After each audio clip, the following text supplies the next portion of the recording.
5 Foods You Really Need to Try in Russia, Traveler's Guide to Russia. The first Russian foods to come to mind are probably caviar and borscht, but in my homeland there are many more regional delicacies to discover. When you travel to Russia, here are 5 local foods that you won't want to miss giving a try. 5. Akrishka. This is a kvass-based cold soup. Kvass is fermented sour-sweet drink made from rye bread, and since the kvass itself is a very unusual drink for guests, akrishka will probably taste also very strange. In Russia we love our summer soups. During the hot seasons it helps you to cool down. When it's too hot and you have not got an appetite, this cold and sour soup is a perfect choice. Ingredients may vary, but most likely there will be sausage, cucumber, egg, potato, green onion, and sour cream. We chop some herbs, like dill, and add them to soup just before serving. It is considered most appropriate to have akrishka for lunch, but in summer in country houses some prefer it all day long. The interesting fact is that drivers don't eat akrishka. Kvass, the main ingredient, is very low in alcohol, but if you eat a lot of akrishka in the hot weather it could tip you over the limit. So, why risk it with the traffic police? 4. Salyanka.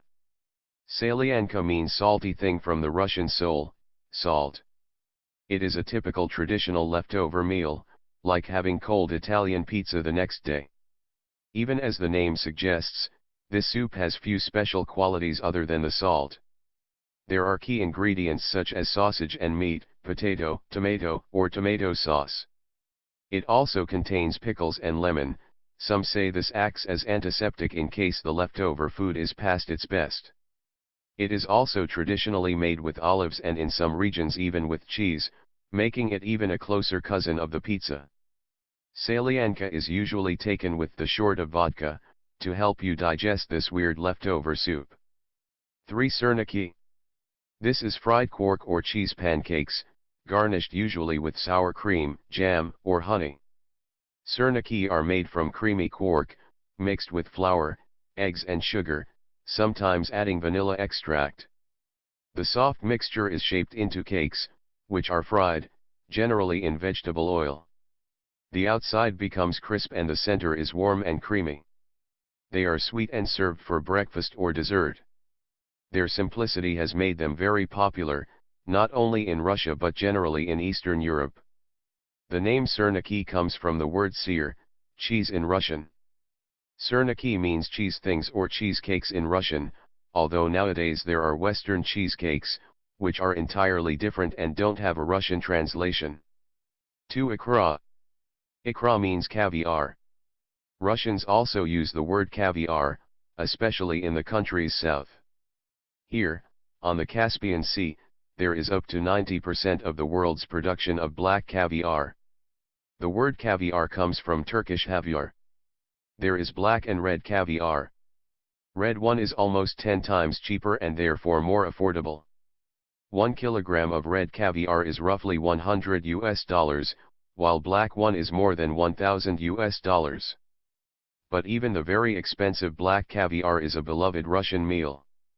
In modern Russia, a huge percentage of caviar is produced illegally, due to the corruption within the fishing industry. Producing caviar is hard to measure and therefore difficult to control. It is now an open public discussion about the future of the caviar market in Russia, considering responsible production, environment protection, price regulation, etc. One of the best solutions is using the small, local fish farmers. They grow fish with ecologically friendly methods and have helped increase competition within the caviar market. Now you can buy officially produced black and red caviar in small farmers' shops. While the prices might be slightly higher, the quality will be better, plus the caviar will be without preservatives and responsibly farmed. Caviar has been famous in Russia for hundreds of years, but the mass consumption started ironically in Western Europe. In 1920s the Petrosyan brothers emigrated from Azerbaijan to France, where they opened the first caviar restaurant, Petrosyan Paris. There was a time in Europe when all things Russian were very fashionable, so with this craze came the increase in eating caviar. Russians were also curious about what's happening in Europe, so the fashion returned to Russia in the early 20th century and has lasted ever since. 1. Bublik. This is a very simple food but one of the most important for Russians. We love this bagel, or donut-shaped bread roll. First mentioned in Russia in 12th century under the name rogalik, it soon spread all over, from the Tsar's table to peasant houses. There are a lot of international connections with bublik. Bagel in states which originated from the Jewish bublik in Odessa, Ukraine, is the most authentic one. But there are also croissants in France and Germany's pretzel. Actually, Russian Tsar Peter I, who was fond of Germany, was the first to bring home the knot-shaped pretzel biscuit. It was given the Russian name krendel, from the German krengel, which is the verb to bend. Nowadays there are different bent shapes and names for this pastry in Russia: rogalik, krendel, kalich, baranki, sushki, but the king of them all is bublik. Of course you can't just stop at 5 foods in a country with so many great local dishes that are attached to special local traditions. Have you tried any other foods in Russia that you'd recommend?